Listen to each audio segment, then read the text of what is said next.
Bonsoir à tous, merci de votre aimable fidélité au rendez-vous du magazine agricole Braves Paysans. Nous sommes à la 49e édition du Salon international de l'agriculture et pour le bonheur de tous nos braves paysans et des partenaires du monde agricole, nous avons effectué le déplacement. Ça sera 26 minutes de bonheur.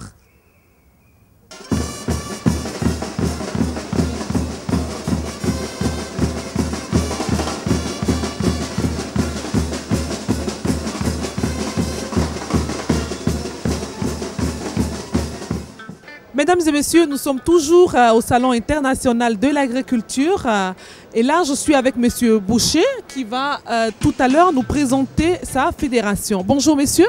Bonjour. Alors vous allez commencer par vous présenter et nous présenter le stand sur lequel nous nous trouvons. Donc André Bouchu, je suis paysan dans le département de la Loire, c'est près de Saint-Étienne et de Lyon, donc la partie plutôt sud-est de la France. Moi je suis producteur de champignons et de myrtilles.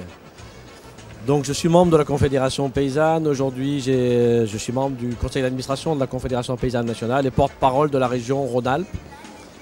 Donc la Confédération paysanne, c'est quoi? C'est un syndicat qui est né en 1987 de la réunion de deux syndicats, les travailleurs paysans et la Fédération des syndicats paysans, qui se sont allés du principal syndicat qui existait à ce moment-là, qui s'appelait la FNSEA. Donc c'est une scission parce que les gens étaient en désaccord fondamentalement avec ce qui se passait dans cette organisation. Et un jour, ces deux branches se sont réunies pour créer la Confédération paysanne. Alors qu'est-ce qu'on défend? On a un syndicat, on défend d'abord tout ce qui est petite ferme. Donc l'agriculture familiale, nous on appelle ça l'agriculture paysanne en France. Et bon, dans beaucoup de pays, c'est plutôt l'agriculture familiale qui est employée. On est très attaché à la question des travailleurs. Bien sûr qu'on parle de la production, mais on parle d'abord des travailleurs, des conditions de vie des gens. Et pour nous, dans un pays comme la France, on a tendance à éliminer très fortement les paysans en concentrant les terres chez les plus riches et sur les plus grosses fermes. On a des choses énormes aujourd'hui en France. Et pour nous, ce n'est pas la bonne solution. Au contraire, il faut garder une multitude de paysans. Et sans doute aujourd'hui, il faudrait revenir à 1 million de paysans en France, alors qu'on est plutôt à 500 000 paysans actuellement. Donc voilà le sens de notre démarche. Donc d'abord la question d'avoir bien sûr une agriculture viable, mais surtout une agriculture vivable. Et l'agriculture qui puisse se reproduire, parce que lorsqu'on a des fermes qui sont trop grandes, les gens qui sont à l'extérieur de l'agriculture ne peuvent plus devenir paysans parce que les fonds à investir sont beaucoup trop importants. Donc nous on combat ce système-là. Est-ce que vous croyez que le métier d'agriculteur est un métier vital? Le métier d'agriculteur, c'est le métier le plus important sur la planète. Aujourd'hui, environ un actif sur deux au niveau de la planète est paysan. Donc c'est un métier essentiel. Et c'est un métier d'avenir, parce que la population va augmenter, donc on aura besoin de plus en plus de produire. Et on sait que pour produire beaucoup, c'est pas en ayant des fermes avec des très grandes surfaces qu'on y arrive, c'est en ayant beaucoup de paysans qui sont capables de valoriser l'ensemble des ressources locales. C'est ça l'enjeu. Donc le métier de paysan est un métier d'avenir. Et quand on regarde en France aujourd'hui, on a un mouvement assez surprenant. En même temps que le nombre de paysans diminue, on a beaucoup de jeunes qui font des études, de hautes études, voire des études d'ingénieurs ou ce genre de choses, et qui disent: nous, ce qui nous intéresse, c'est revenir à la terre. Et on voit beaucoup de jeunes qui aujourd'hui sont à la recherche d'un retour à la terre, très souvent sur des petites fermes, sur des projets un petit peu différents. En tout cas, on est vraiment là-dessus. Ça veut dire qu'il y a un mouvement de fond, même s'il est à peine perceptible aujourd'hui, qui est en marche. Et quand on regarde les États-Unis, depuis quelques années, le nombre de paysans a augmenté aux États-Unis, et notamment par des petites fermes et par des gens qui vendent en circuit court, c'est-à-dire directement aux consommateurs. Ça veut dire que de l'effet de concentration des terres, il y a un mouvement inverse qui est en train de se mettre en route, qui pour l'instant est très léger en France, mais c'est parti, donc j'ai toujours beaucoup d'espoir. Vous êtes agriculteur, j'ai envie de vous demander si le métier d'agriculteur nourrit son homme ici en France. Alors le revenu des agriculteurs en France n'est pas toujours très élevé. J'ai la chance de vivre de mon métier. Depuis 23 ans que je suis paysan, ma femme travaille aussi sur la ferme, donc on n'a que ça comme revenu. On ne fait pas partie des productions qui ont droit à des subventions, donc je vis que de la vente de mes produits. Donc oui, c'est rémunérateur, mais souvent on souffre terriblement, comme on peut souffrir en Afrique, d'une concurrence mondiale qui est déloyale. Alors l'Europe, on donne beaucoup de subventions pour fausser les marchés. Dans d'autres pays, on sous-paye la main-d'œuvre pour fausser les marchés. Après, il y a des marchands qui, eux, gagnent beaucoup d'argent, souvent au détriment des paysans. Et que ce soit en Afrique, en Europe, en Amérique, globalement, les paysans souffrent tous de ces maux-là, c'est-à-dire d'une sorte de dumping, qu'il soit financier, qu'il soit social. En tout cas, on souffre beaucoup de ça. Donc beaucoup de paysans ne vivent pas très bien de leur métier parce que les choses sont mal organisées, parce qu'aujourd'hui la finance est rentrée dans l'agriculture, parce que la spéculation est rentrée dans l'agriculture, et c'est ça qu'il faut combattre. Pour terminer, le Salon international de l'agriculture qui se tient tous les ans à Paris, je pense, est le seul rendez-vous où les agriculteurs peuvent se retrouver. Est-ce qu'à côté de tout ça, vous avez une autre tribune où vous pouvez porter les voix, les messages des paysans? Alors, le salon d'agriculture, c'est une grande vitrine. C'est une vitrine qui est un petit peu fausse. Parce que, par exemple, les animaux qu'on voit, ils sont absolument splendides au salon d'agriculture.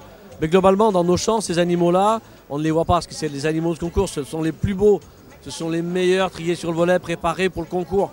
Donc, ça veut dire que c'est pas vraiment la réalité de l'agriculture. Par contre, ce qui est intéressant, c'est un lieu où il peut y avoir beaucoup d'échanges. Et nous, après, on a plein de lieux. Notamment, on travaille beaucoup avec d'autres organisations hors agriculture. Je vous remercie.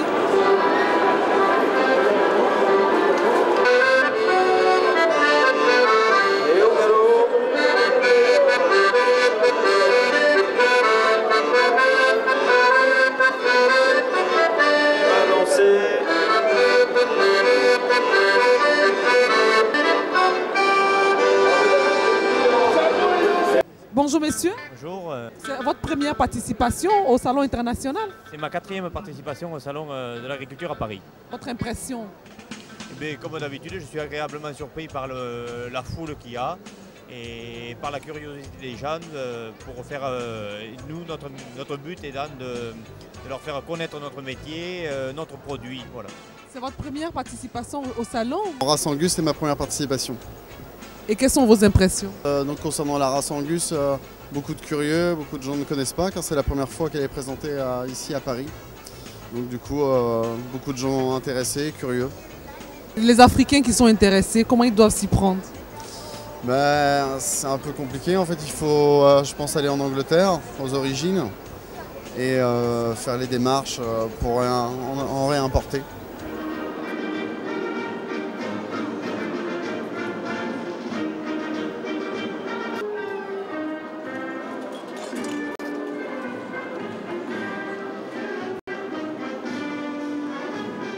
Oui, alors Jean-Michel Schaeffer, je suis le président des jeunes agriculteurs.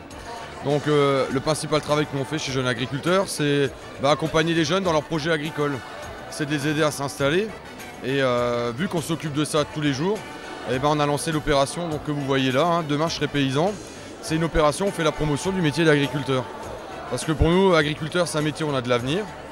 Hein, il suffit de voir quand même tous les enjeux alimentaires qu'il y a. Donc je pense qu'agriculteur, ça va être quelque chose de super central dans les prochaines années. Donc on a organisé plein d'événements autour du métier. Donc on a organisé des photos, enfin vous pouvez les prendre par la suite avec des cartes postales sympas où on parle d'agriculture.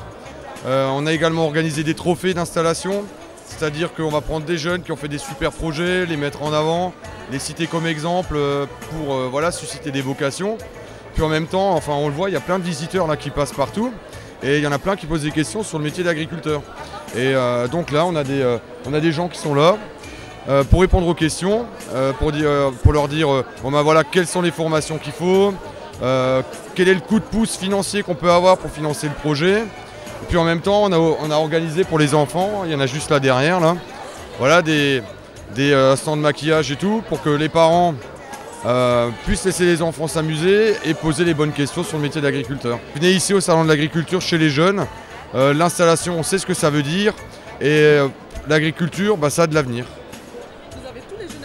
Qui vous regardent, avez-vous un mot à leur dire? Écoutez, l'Afrique c'est également un continent avec lesquels on a nous beaucoup de liens. On a une association qui s'appelle l'AFDI, c'est l'Agence française de développement à l'international.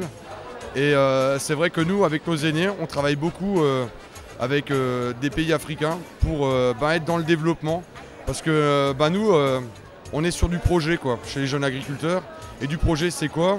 C'est aider les agriculteurs du monde à développer leur propre agriculture parce que nourrir sa population c'est quand même quelque chose d'essentiel.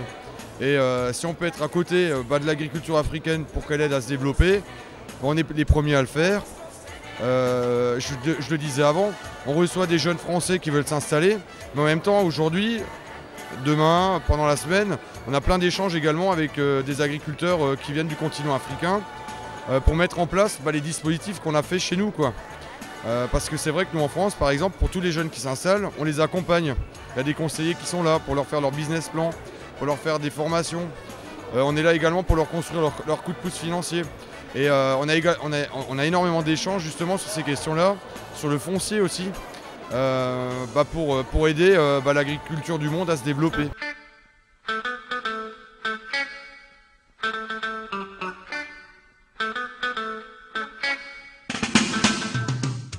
Eh bien déjà, à bien remplir le ventre des clients déjà qui se nourrissent de bons produits, c'est-à-dire une cuisson qui est faite à la broche. On fait du jambon cuit comme ceci en broche. Les sandwichs on les fait qu'à la commande, qu'à la minute, avec une petite noisette de moutarde, un zeste de jus d'oignon, avec les oignons grillés. Et déjà mon métier consiste à l'aimer à la base. C'est du jambon de Belgique. Et d'ailleurs qu'on a cru, qu'on le cuit à la broche et ça permet qu'il ait sa petite qualité, comme vous sentez, un petit goût de poivre, un petit goût de sel et juteux. Je sais pas, c'est du poivre peut-être, c'est très très bon. Donc voilà, je sais pas ce que c'est, mais bon, j'ai tout savoir au goût, alors moi j'en achète.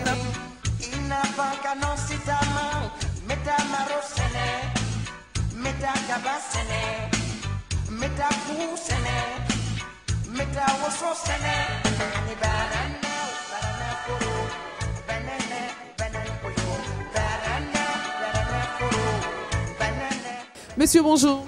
Oui, bonjour madame. Alors, vous allez vous présenter et nous présenter un peu les produits que nous trouvons sur le stand du Mali. D'accord. Moi, je suis Yaya Malé. Je suis le président de la Fédération nationale des transformateurs des produits agroalimentaires du Mali. Donc nous sommes là pour exposer différents produits transformés dans plusieurs filières, notamment les céréales. D'abord les céréales transformées, on a essentiellement du fonio pré-cuit et du djouka. Bon, dans les fruits et légumes transformés, on a des sirops, des jus et des confitures à base essentiellement de mangue. On a aussi un produit phare, le beurre de karité transformé, qui est utilisé en cosmétologie et aussi dans l'industrie alimentaire. Bon. On a aussi de la mangue fraîche disponible sur le stand, hein, les variétés Amélie qu'on trouve actuellement sur le marché. Et moi, c'est M. Konaté Draman, chargé de communication à la CMDT, compagnie malienne de développement textile, et le coton et les céréales qui accompagnent le coton. Et nous sommes encore au salon pour la 4e fois. Et j'avoue sincèrement que le salon est un espace d'échange et que la CMDT est là dans le cadre du coton. Et tout le monde sait qu'aujourd'hui le coton au Mali et dans les pays de la sous-région est essentiel. Le coton quand même c'est notre café et nous espérons le conserver davantage. Et nous avons repris notre place, parce que nous sommes premiers producteurs de la sous-région cette année. Yes, good morning. We are representative of the Cameroon Development Corporation, which is CDC, and CDC grows 3 main crops, the rubber, the oil palm, and the banana. We are here specifically for bananas, the Makosa banana, the brand of the CDC banana that it grows. That's why we are here to make known everybody in Europe and internationally our brand of banana, which is called Makosa banana. Thank you very much. On parle de la banane du Cameroun, c'est très prisé au salon. Quel est le secret des Camerounais pour qu'on ne parle que de leur banane? Oui, je voudrais tout simplement vous dire qu'en matière de banane, ce qui intervient sur sa qualité, c'est surtout le sol. Le Cameroun a déjà la chance d'avoir un sol qui est propice, n'est-ce pas, pour la culture de la banane. Il y a ensuite ce que j'appellerais le know-how, dans la manière, la technologie que nos ingénieurs mettent sur pied pour pouvoir obtenir un fruit de très bonne qualité. Cette émission, le nom c'est Brave Paysan. Donc c'est vraiment dédié aux paysans. Avant de vous laisser, je souhaiterais que vous puissiez dire un mot aux paysans africains. Oui, les paysans africains, je préfère ne pas les appeler comme ça. Je les appelle les seigneurs de la terre. Les seigneurs de la terre, allez de l'avant. Découvrons ensemble votre rubrique Bon à savoir.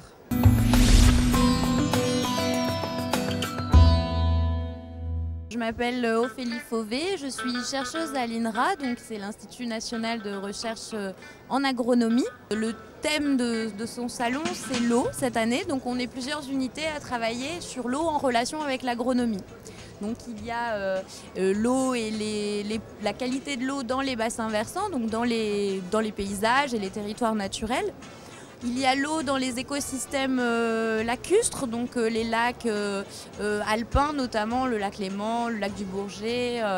Il y a aussi plusieurs stands sur les pratiques agronomiques à la parcelle pour bien gérer la ressource en eau et préserver sa qualité. Il y a aussi des gens qui travaillent sur l'eau dans l'agroalimentaire, cette fois donc plus l'eau dans les processus de fabrication des aliments. On a beaucoup de monde qui viennent nous voir, c'est très intéressant puisque du coup les gens viennent avec plein de questions, alors très variées puisque ça passe sur quels sont nos objets de recherche, quelles sont les questions auxquelles l'INRA s'intéresse, à des questions plus générales sur la qualité de l'eau aujourd'hui en France, sur l'agriculture aussi, et donc on couvre tout un champ de questions assez différentes. L'INRA ne porte pas vraiment de projets en Afrique. Par contre, il y a beaucoup de ces chercheurs qui participent à des projets de par le monde, donc en Afrique, en Amérique, en Asie. Nous sommes, c'est vrai, centrés, c'est un institut de recherche français, puis l'INRA traditionnellement s'intéresse beaucoup à la recherche agronomique en France. Donc on s'intéresse à ce qui se passe ailleurs évidemment, mais le portage des projets en Afrique va plutôt être fait par des organismes comme le CIRAD ou l'IRD aussi, qui vont s'intéresser à des questions d'agronomie et de recherche, donc, mais plutôt en pays du Sud en fait. www.inra.fr, donc sur le site vous trouvez les informations sur l'INRA national et puis aussi des liens vers les sites régionaux puisqu'on a un centre à peu près dans chaque région.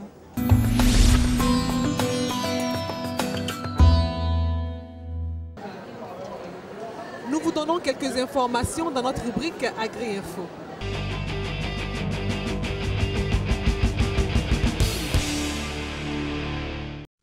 Invitée par la présidente des épouses de militaires, la dynamique Zamblelou, présidente de la coopérative GGCO Provici, est agréablement surprise de voir cette nouvelle technique culturelle appelée hydroponie, une culture qui fait parler d'elle en ce moment.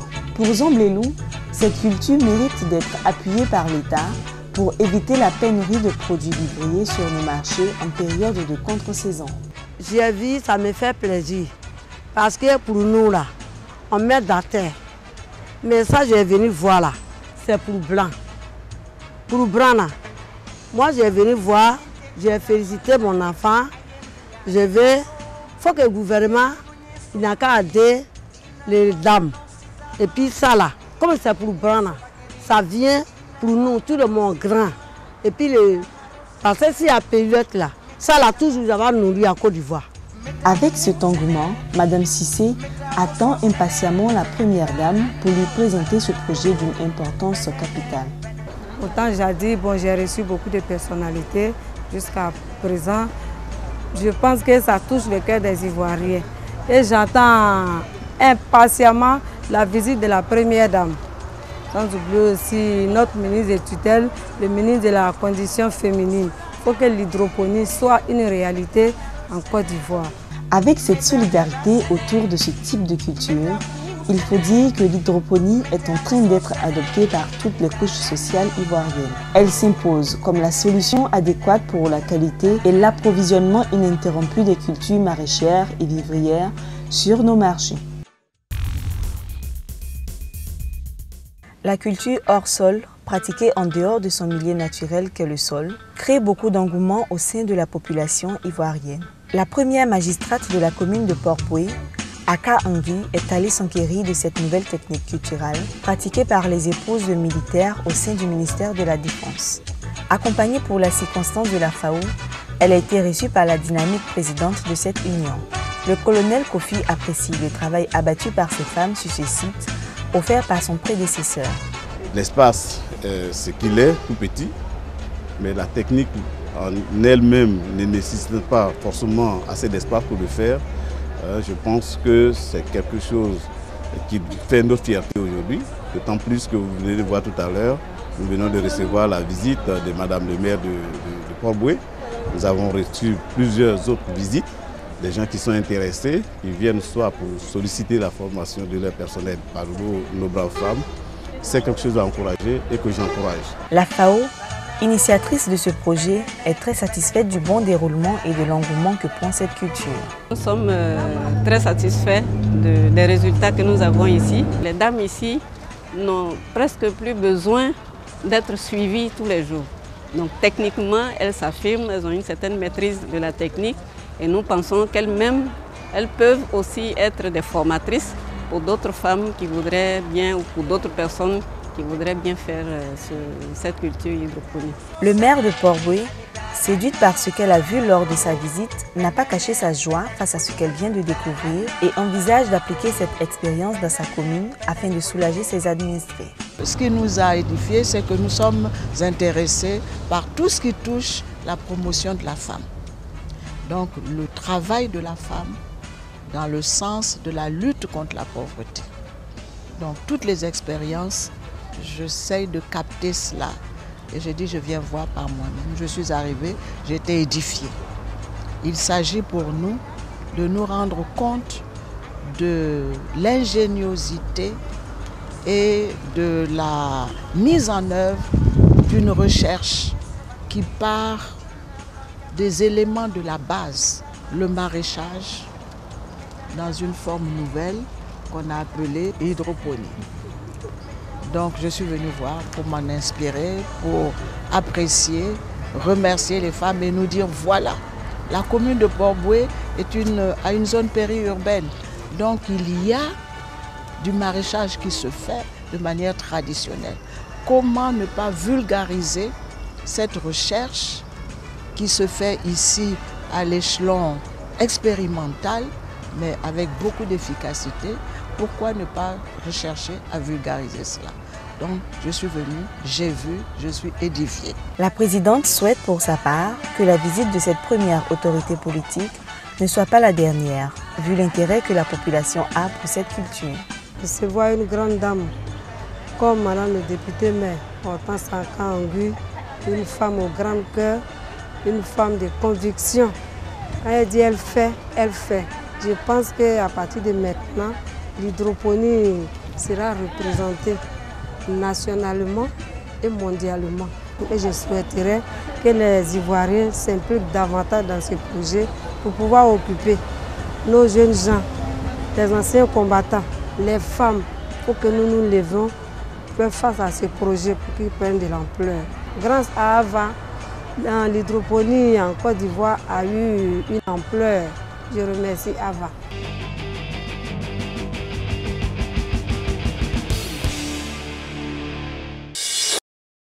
Aujourd'hui, nous sommes venus dans le cadre du Salon international de l'agriculture pour marquer notre présence. Le Salon international de l'agriculture est un rendez-vous important, le plus grand rendez-vous international pour le monde agricole.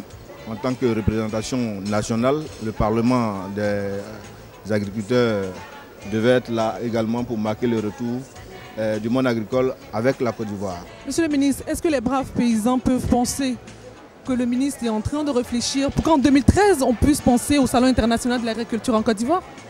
Tout à fait. Pour nous, c'est ce que je disais avec mon collègue de ressources animales. Nous sommes venus ici essentiellement aussi pour annoncer que la Côte d'Ivoire est de retour.